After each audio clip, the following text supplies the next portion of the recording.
hounds, chase ghosts, come sleep, watch out, demons are coming, run, sleep, hide, spirits, ghosts, hide, demons, hounds, ghosts, demons are coming.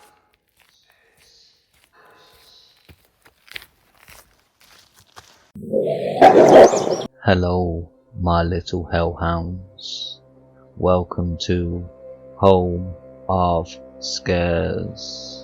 If you like the chills running down your spine and to be scared, fueled with anxiety, then join us twice a week on Tuesdays and Thursdays. And don't forget to increase your anxiety levels. Just make sure you subscribe. Sleep tight, my hellhounds. I went out with a friend who was in love with me, and I almost didn't make it home. Submitted by ChiTownChick. I went out with a guy who had feelings for me, but we went out to eat just as friends, and by the end of the night my life was in danger. I've never felt like my life was truly in danger before this. M is my husband's cousin by marriage. This happened while we were still engaged. We had a lot in common. We both went through a period where we did hard drugs, but now we didn't do that anymore. We also both suffered from body issues. At the time I was suffering from anorexia, and he was also restricting his diet. We'd both been really overweight, but by the time this happened, I was 5'5" and he was 5'11" and probably almost 300 pounds at his heaviest, but at his thinnest he was 160 to 170 pounds. We enjoyed talking about restricting food. We would go to Chili's and he'd get half a burger while I got a salad from the salad buffet. My husband and I had been together for 6 months, and I knew he was the one. I met M at a family Thanksgiving. We talked for a while and then exchanged numbers. He was attractive, but I never for a second considered leaving my future husband. M and I talked on the phone a lot, but I always wished it was my future husband I was talking to for hours. M lived in his own place, had a job, and my future husband still lived at his dad's, but he also had 3 jobs. He did data entry, he ran a municipal site, and he ran another site. This was before we moved in together.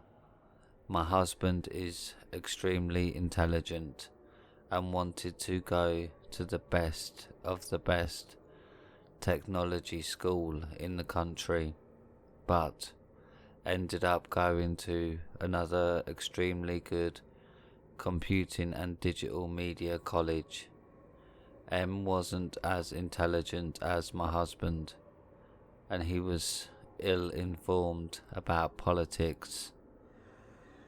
That's not why I didn't end up with him, though. He had an ugly past. I also have a past. I used heroin and coke, and I lived at a drug house for a while. Then I quit all that and moved home. M's past was more ugly.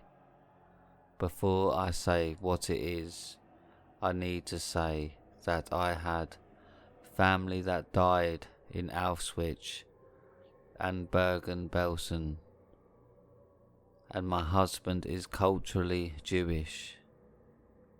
He's an atheist, as am I. My father is Jewish. I only bring those things up because M used to hang out with neo-Nazis, which I find abhorrent. He would beat people up and kick them in the head with steel-toed boots. I know he had a hard childhood, but he almost killed someone, so I should have known he was dangerous. We went to see the Avengers, and then while we were sitting in the car, he kissed me until I shoved him back. I felt so guilty. I told my future husband that day. He forgave me. M had a different impression of that night. He posted all over Facebook that he was in love and was convinced I was going to leave my future husband. I told him that I was truly in love with my future husband and that we had no future. He was extremely upset, but then he asked if we could just be friends, and I didn't think that was a good idea. A couple of weeks later, he asked me out to eat and talk, and I thought it seemed okay. Boy, was I wrong. After dinner, it was dark, and he drove past my house and into the pitch black forest preserve. He drove way far into it, and I started to get scared. He parked and turned off his lights, then grabbed my hands and professed his love for me. I tried to be as gentle as possible and said I was sorry, but I loved my future husband. He said all these bad things about my future husband and how he couldn't take care of me, but he could. I said I wanted to go home, but he wouldn't take me. I told him he was scaring me, and he wasn't hearing me. Suddenly, he grabbed me by the neck and yelled at me about how I couldn't see how much he loved me and how he would take care of me, all the while squeezing my neck. I have never been so sure that I was going to be seriously hurt or killed. I tried to bargain with him by reminding him of how much he loved me, but nothing worked. He had a violent streak, and I never felt in danger, which was pretty ignorant on my part. I don't know why I thought he wouldn't hurt me. He was holding down my jugular vein, and my vision started to get black, and I felt like I was going to vomit and pee my pants. Suddenly, I woke up to a cop at M's window. I was slumped over in the front seat. I couldn't really hear them well. The cop asked what was going on, and M lied and said I was drunk. I did end up wetting my pants, and there was a bit of vomit in my mouth and on my shirt. I don't know if that means I was close to death, or if I just got so scared that I had a physical reaction. The cop talked to me alone. He asked me if I felt safe. I didn't want M to get into trouble, as fucked up as that is. He got a ticket and drove me home. When I got inside, I started crying hysterically. My husband knows what happened now. He knew about the kidnapping, but not the assault until today. I was ashamed and blamed myself for thinking this guy would just let me go. I feel stupid and horrible hearing multiple guys saying I am a cheater and I deserved it. I'm shocked because I didn't know people could have such hate for a stranger.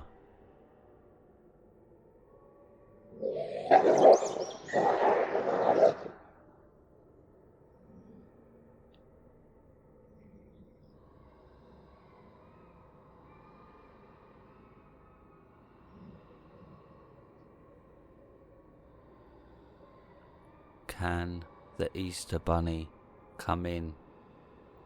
Posted by That Was Close 22. This happened to me a long time ago, but I think about it from time to time, and I've used this story to teach my kids to never open the door for people you don't know. I was a kid and we lived in a really big old house that was part of an old farm. It was on a semi-busy road, but was rural. The house was really big and had a large formal living room with a large formal dining room right behind it. There was a big double front door that opened to a covered porch and a side door that went into the dining room. My mum was doing laundry in the very back of the house, and I was watching TV in my living room. There was a knock at the side door. I wasn't supposed to open the door, but I figured I could peek and see. I looked through the curtain on the side of the door, and I couldn't believe my eyes. It was the Easter Bunny. Of course, looking back now, I know it was a guy in a costume, but back then I thought it was real. When he saw me, he did a little hop and asked me to let him in. I was kind of in shock and just stared at him. He was in a pink suit and had a basket with eggs in it on his arm. He knocked again and acted really impatient. He said, "Little girl, are you going to let me in so I can hide these eggs for you?" I wanted those eggs, but he was a stranger, right? But he was the Easter Bunny. Can the Easter Bunny be a stranger? So I asked him who he was. He sighed and said, "I'm the Easter Bunny, and you have to let me in right now so I can hide my eggs. Invite me in. You have to or you won't get any." I reached out to unlock the door, but then I got a sick feeling in my stomach and decided I should probably check with my mum first. So I told him I was going to ask my mum. He said, "No, you have to invite me in. I'm here to see you. These are for you." I thought about it and he started to freak me out. So I yelled for my mom and ran to tell her.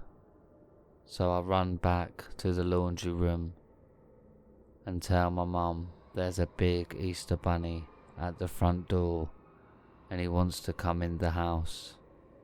My mum laughs and says, "Well, let me go and see."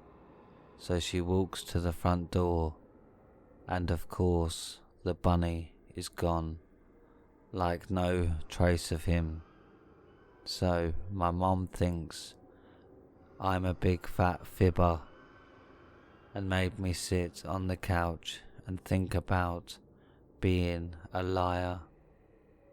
Hours later, my dad comes home from work and he tells my mom there was a robbery a couple of miles away. A little boy had opened the door and a man had tied him and his mum up and robbed them. I found out years later that the guy had beat up the mum pretty bad. There was no mention of a bunny suit, but what better way to get kids to let you in? That was strike one for that house.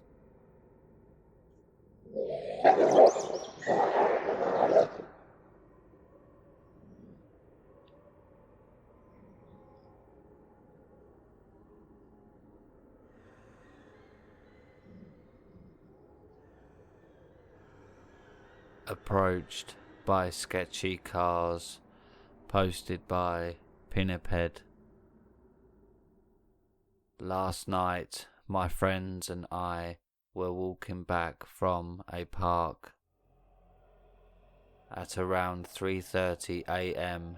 in a pretty safe neighborhood. We do this a lot, and I've never had an experience like this one. There were 4 of us, 3 girls and 1 guy, and we were around 5 blocks away from my friend's house, and we were walking 2 by 2. My friend and I were lagging behind, and our friends had crossed the street while we still hadn't crossed when we saw a car coming down the street.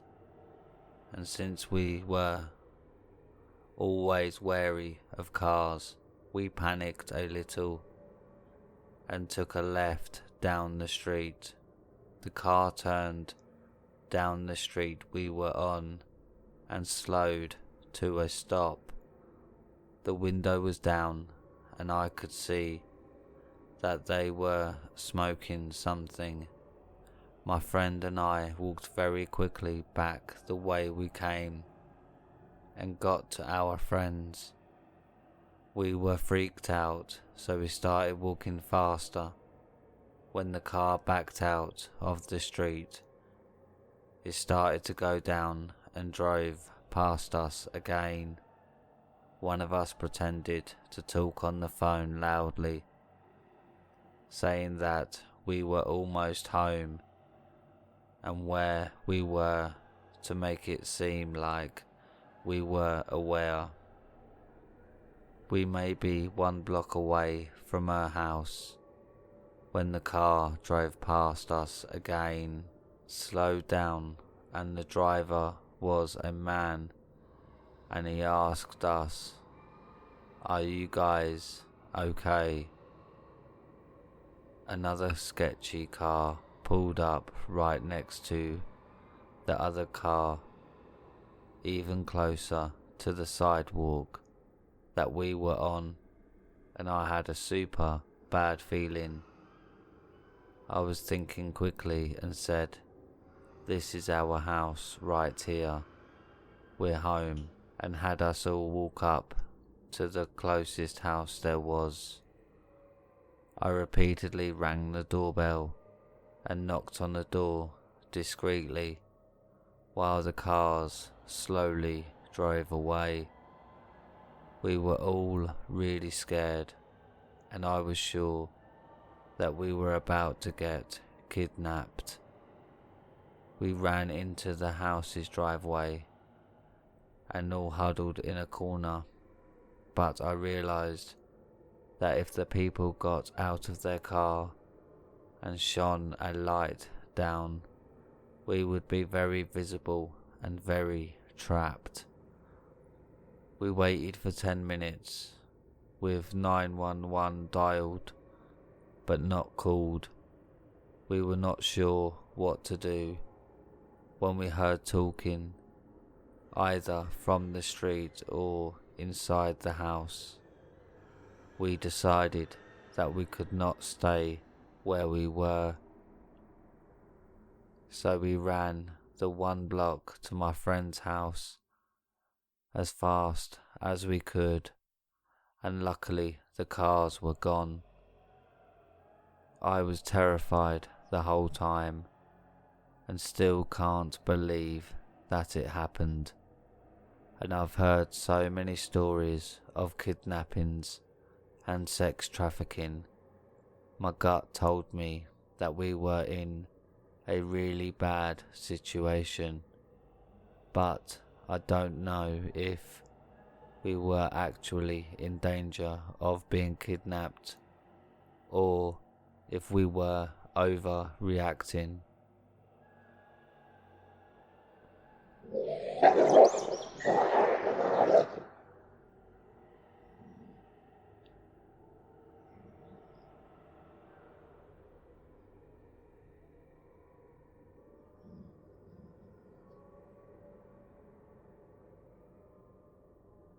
Almost killed by a guy who wanted his battery jumped. Posted by drunkbrownsfan.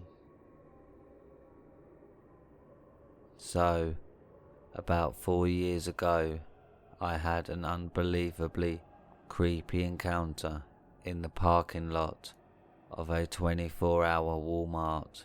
So at the time, I'm a 20-year-old male going to school and working at a restaurant in my town.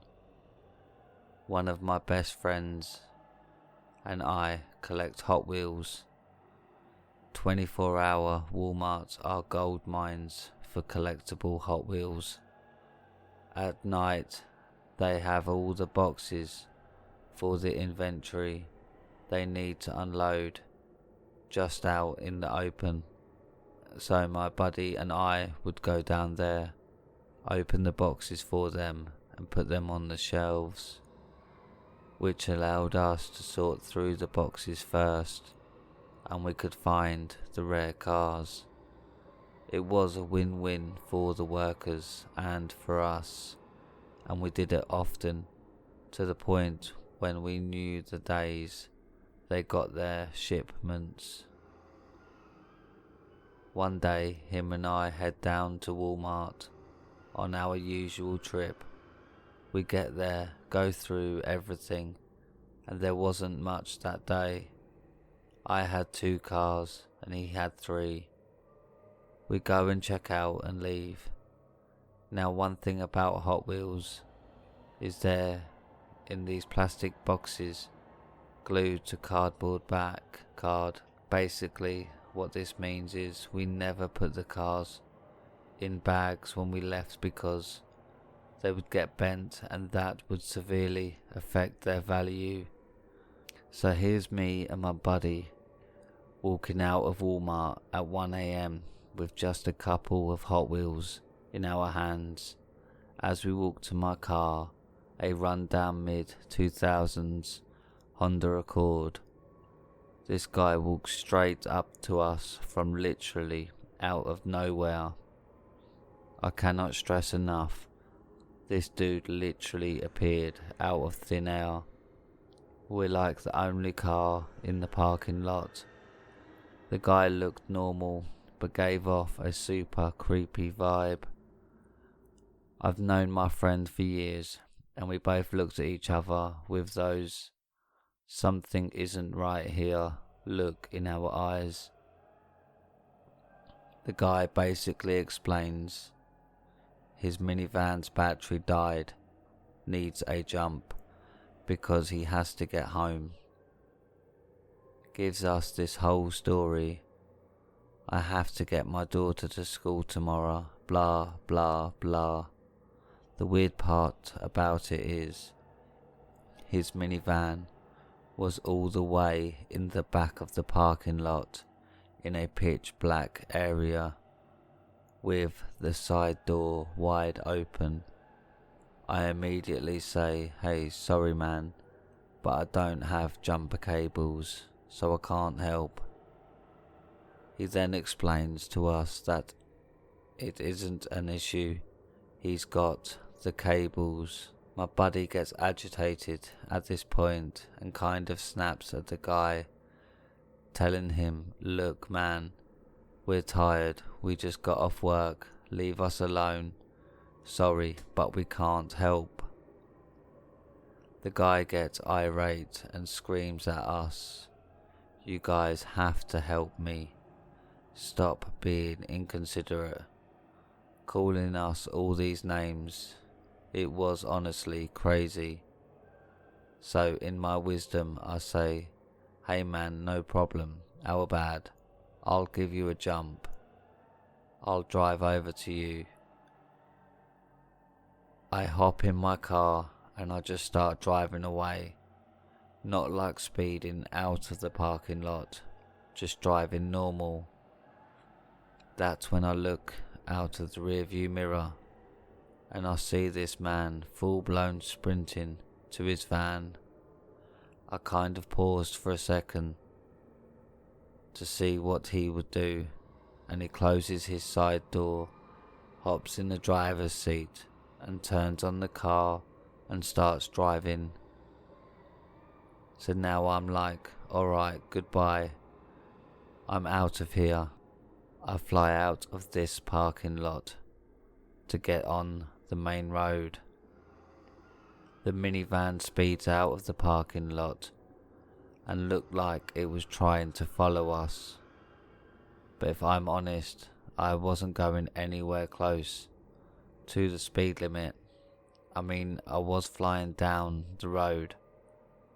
I pulled up to a red light and I could see him in the distance, and he just did a U-turn and drove away. I called 911. They basically told me, like, "Hey, sounds crazy, but there's nothing we can do. Just be safe next time and don't talk to strangers," etc. Fast forward 2 weeks and there was a double homicide in the same Walmart parking lot, committed by a guy driving a white minivan at about the exact time we were there. I know for a fact the dude wasn't casing us for a robbery. We were two young kids with Hot Wheels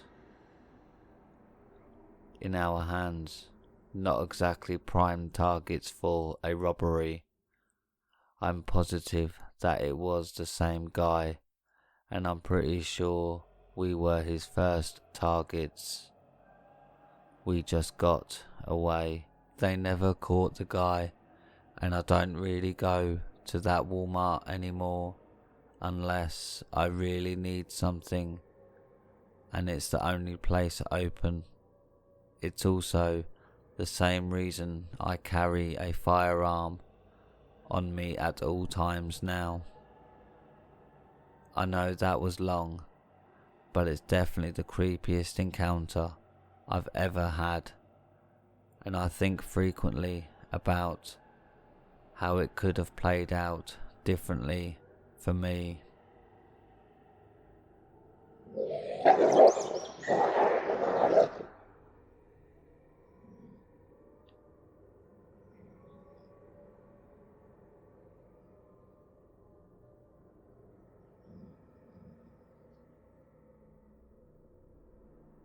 Followed home from the underpass, posted by NASA247. This happened around 4 months ago. I debated over whether or not I should even post it, considering for a time I wasn't sure if I was being paranoid, considering I watch a lot of true crime. Looking back now, it creeps me out to think of what could have happened if I hadn't acted how I did. Yeah, sure, I could still be paranoid, but something in my gut says I'm not. I get to my back gate from the small path at the start of a creek, just off the main road. You can go the longer way around to get to my front door, but usually I just take the back gate because it's quicker. The creek is on my left side of the path, surrounded by trees. The local council has a problem with how many bats live there. The right side of the path is the back of the houses. Some have gates like mine. If you follow the main road for a bit, there's an underpass that is always covered with graffiti. It always gets painted over only for more graffiti to appear, and the cycle continues. I was hanging out with a friend. We went on a bike ride and had a picnic before school would start up again. It had gotten pretty dark by the time I was heading back. I went through the underpass, which in itself is a sketchy thing to do at night, especially considering I'm a 16-year-old, 5'4" female. I got onto the main road and started riding in the bicycle lane and noticed all the bats in the sky. It was rather pretty, actually. I also noticed 2 cars by the curb on the other side of the road with their lights on. One of the cars was black and had tinted windows, and another was a bigger 4-wheel drive car, also black with tinted windows, that had a mattress tied to the roof. I just assumed someone was having a party or whatever and kept biking. I heard cars behind me, but that's not unusual considering it's a main road, even if it does get pretty quiet at night. They slowed down, so they were driving behind me, which was odd. I was guessing it was just because they didn't want to hit me. I mean, no one was on the other side of the road. I was in the bicycle lane. They could have overtaken me if they wanted to. I found myself biking even faster because I felt bad. I was the reason they were driving so slow. As I was thinking this, a car overtook me, but it didn't speed off or anything. It remained driving at my speed, just in front of me. It was just then I noticed there had been a car behind that car that was also driving at my speed, but just behind me. Needless to say, I felt pretty creeped out, being sandwiched between these 2 cars, when I realised they were the same ones that were parked on the other side of the road earlier. The fact that they were pretty much the exact sort of car you think of when you think of a creepy car didn't help either. I kept biking till I got to the path by the creek I usually take to get to my back gate. I was having second thoughts though. It was dark. Not many people take that path, and it was surrounded by trees. Not to mention how creeped out I felt by what was happening with these cars. I thought it would be best if I turned down the path, because these cars would probably just keep driving. But the second I thought that, The four-wheel drive in front of me indicated to go into the curb just up in front of the path. Nope, not happening. No way was I going down that path now. Considering there was no reason someone would pull up there. There wasn't an entrance to anyone's house nearby or anything except the darkness of the creek. I was going to go the long way round. I overtook the four-wheel drive that had now pulled into the curb to continue along the bicycle lane the long way to my house. As I overtook the four-wheel drive, it indicated to leave the curb. They hadn't even been there 10 seconds. They pulled out as the car that was still behind me stopped to let them out. The four-wheel drive went back to sandwiching me with the other car. Pretty much any remaining thought I had of this all being a coincidence went out of the window. I turned up a path that goes by the main road. When the cars noticed I did this, they too indicated. By this point my heart was beating so fast. I came up with a split-second plan.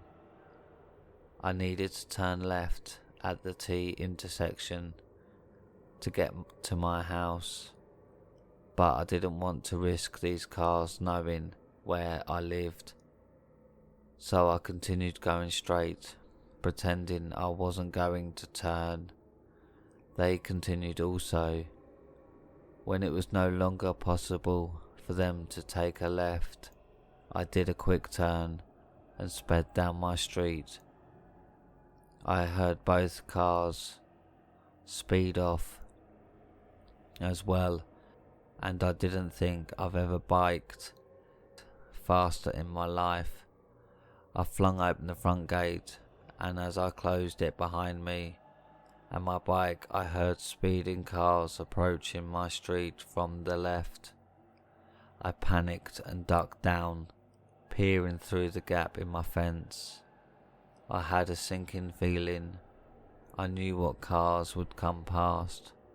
Sure enough, the black four-wheel drive and the other black car sped past. So, to whoever was driving those cars late that night, whatever it was you wanted, let's never meet again.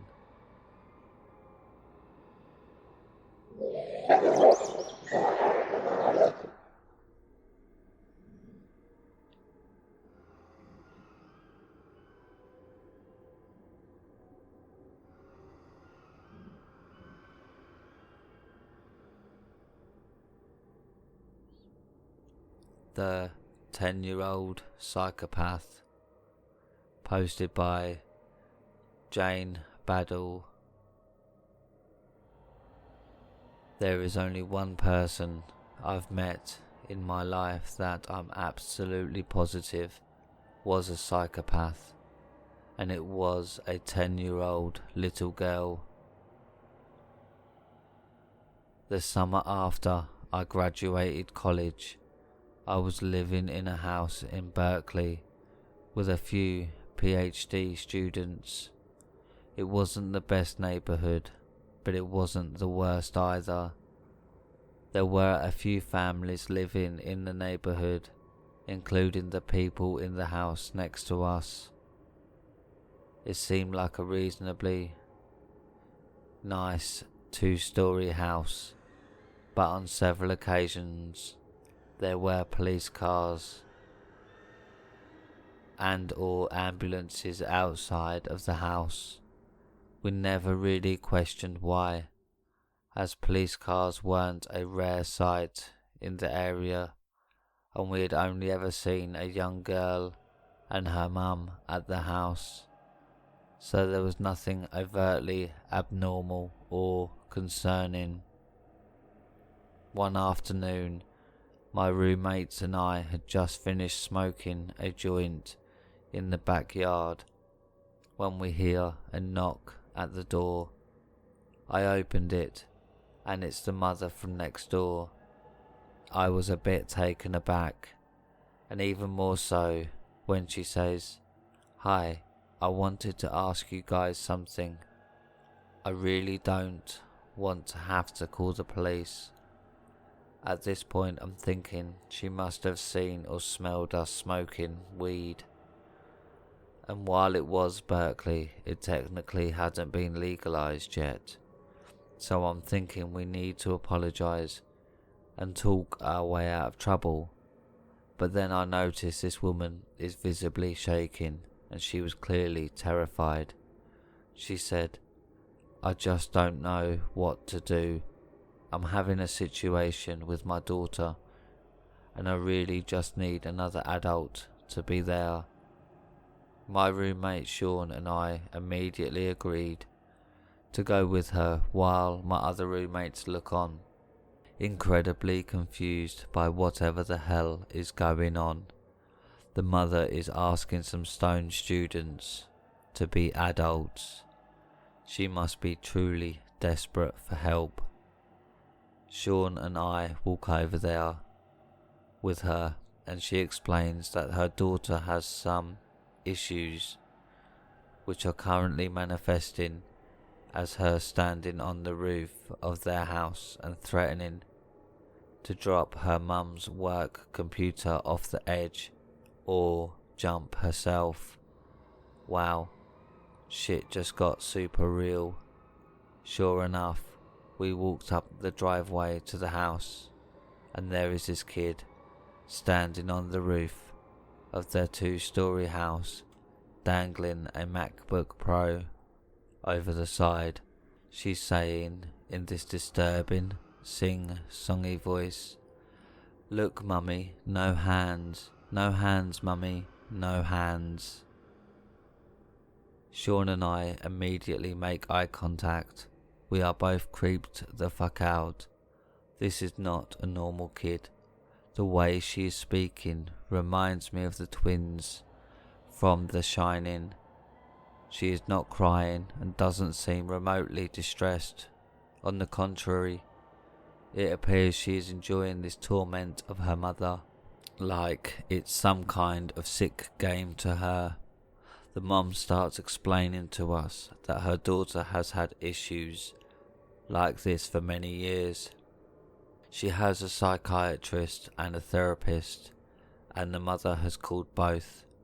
They recommend calling the police, but the mother has been through this quite a few times before and doesn't want the child to go through the ordeal of being restrained and taken to the hospital yet again.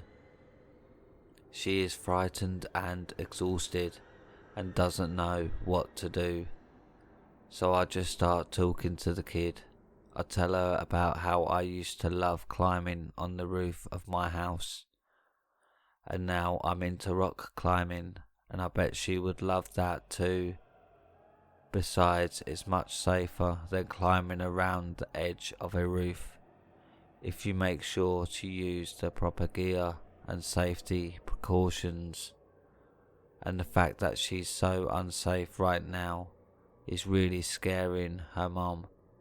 I told her if she comes down, I'm happy to talk to her more about climbing, as well as show her the pet geckos we have that literally climb up the walls.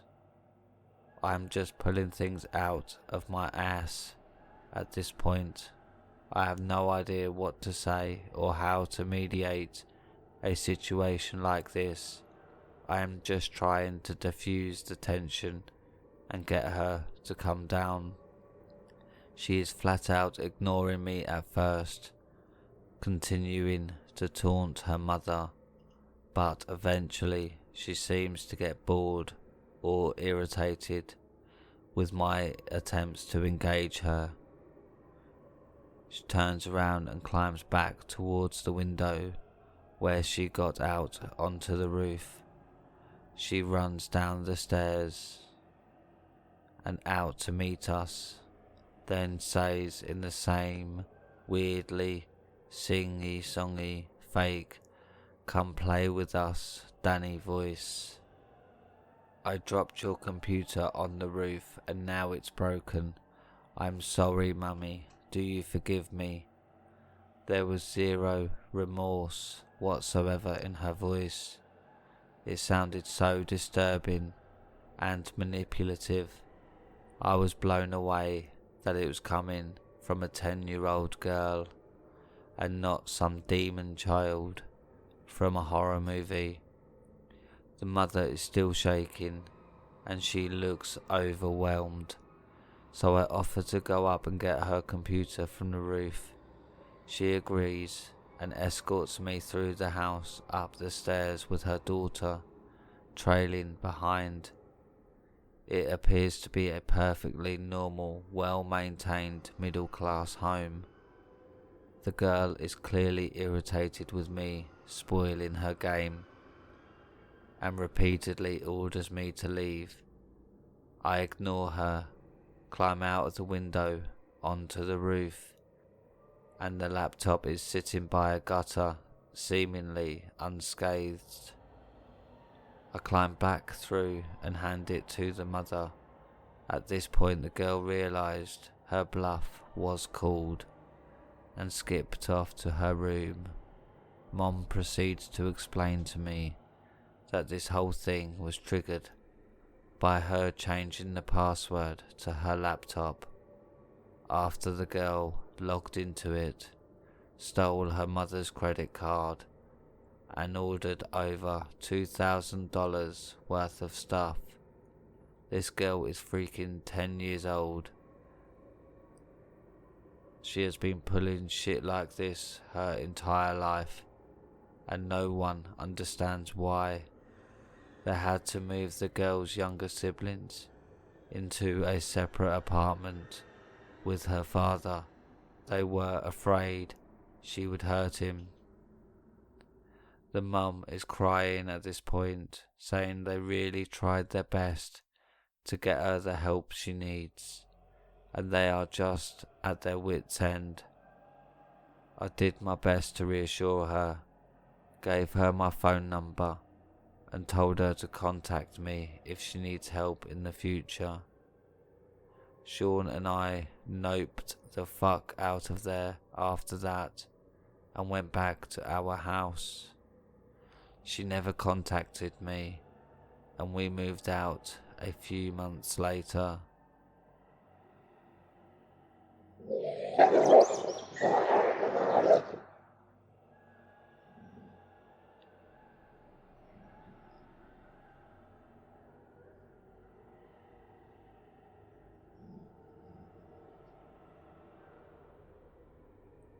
Creepy pizza delivery experience. Posted by Mooseco64. Here's my creepy pizza delivery story from college. When I was in college, I got a job delivering pizzas late at night. Typically, I would work until about 2 a.m. It was a shitty job and the shop was extremely dirty and unsanitary and falling apart, but I typically made really good tips, so it was worth it.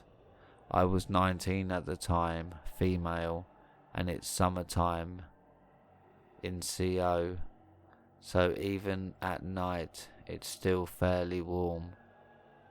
Important detail for later. This was my second weekend on the job, so I was still getting used to it, and I'm already a paranoid person, so I preferred just dropping off the pizza, taking my tip, and then leaving right away for the next delivery. I pretty much never went inside the person's house, and if I did, I would just step inside real quick but leave the door open. It was pretty close to midnight when I got a delivery to a house on the east side of town.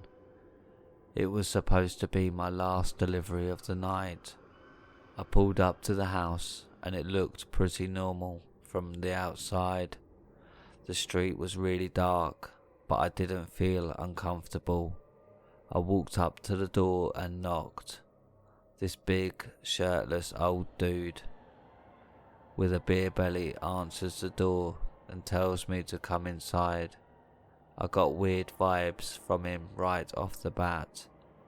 I declined to come in and tried to just give him the pizza right there.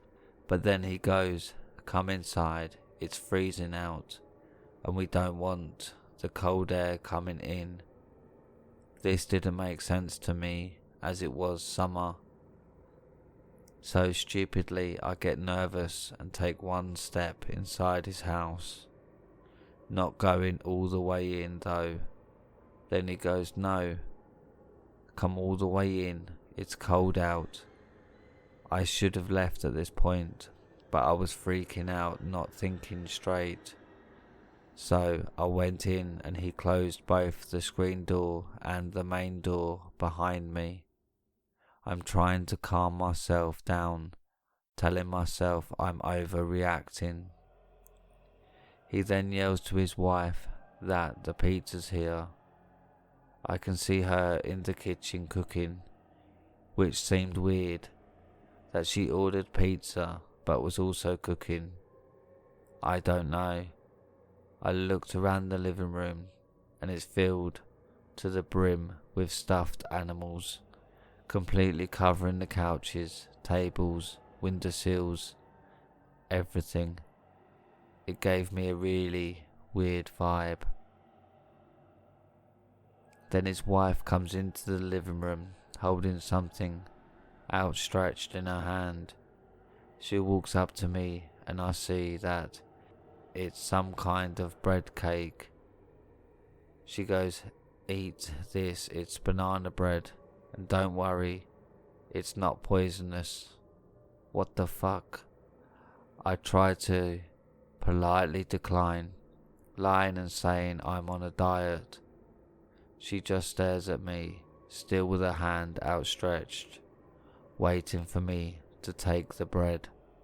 I don't take it, and then she gets really upset and starts yelling at me to eat the bread. I decline again. I'm not trying to be polite, and I tell the couple that I really got to get going back to work. I'm still holding the pizza too, and thinking about just running out of the door at this point. She gives up on trying to make me eat the bread and walks back into the kitchen. Then the man is like, "Let me find some change for your tip." He starts looking all around the living room, digging through the couch cushions, trying to find change to give me. I tell him to forget it and that I don't need the tip, that he can just take the pizza, but he insists on finding a tip for me. He spends the next several minutes searching his stuffed animal infested living room for change, and I start to think to myself that they're trying to stall me. Most people have the tip ready when I get to their house. I was so worked up at this point, I just tell the dude I'm leaving and start to open the door. He took his pizza and gave me a few quarters that he found. I booked it out of there and went back to the shop. I told my supervisor what happened, and he didn't seem to care. He just sent me on another delivery. I was pissed. I don't know if that couple was actually creepy or just socially awkward, but I never delivered to that house again.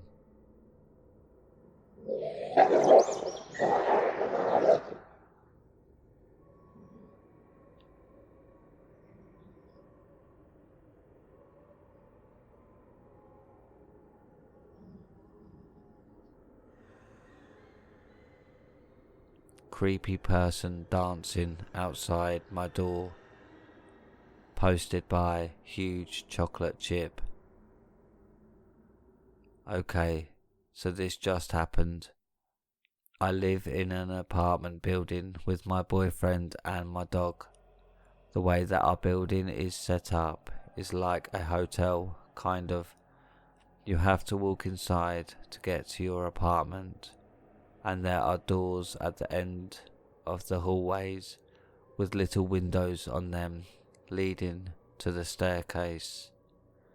Anyways, earlier this morning my boyfriend left and I was in the bathroom getting ready when I heard some weird knocking at the door.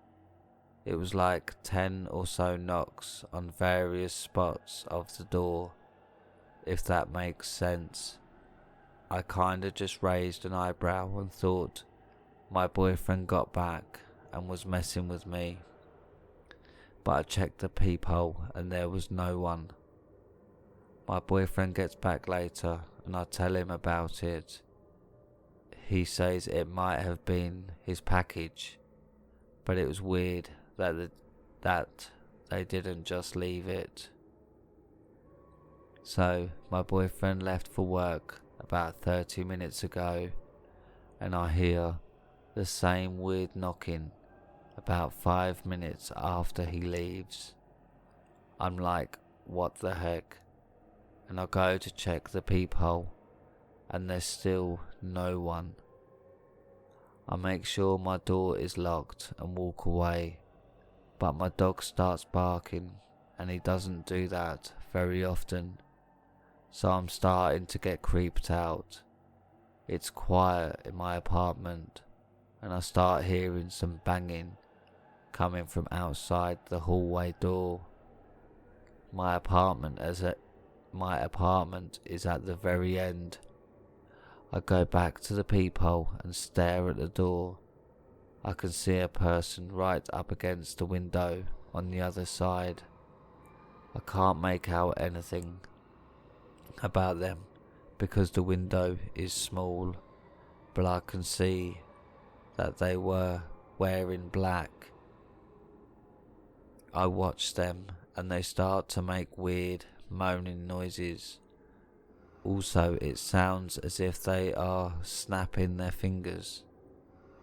They are being very loud because I can hear them clearly.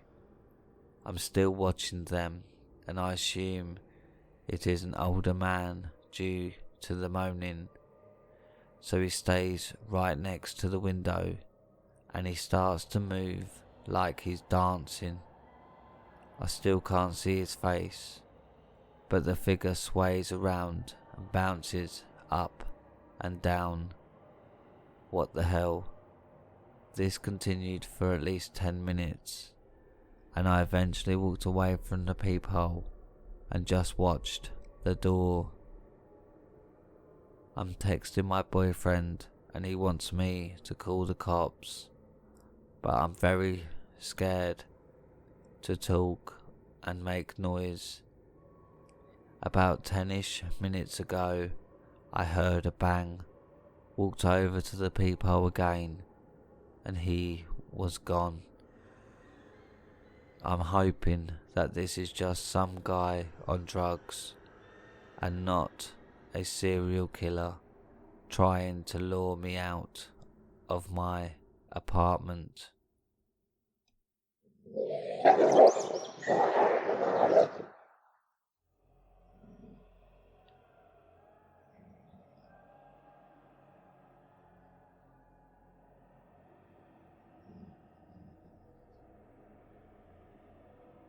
Well, my little hellhounds, thanks for listening. If you have any stories you would like to submit and read on the channel, then submit them to our Home of Scares on Reddit, or you can email me at horror19872@gmail.com and follow me on Twitter at homeofscares. Don't forget to subscribe and leave a like for more content like this. Good night, my little hellhounds.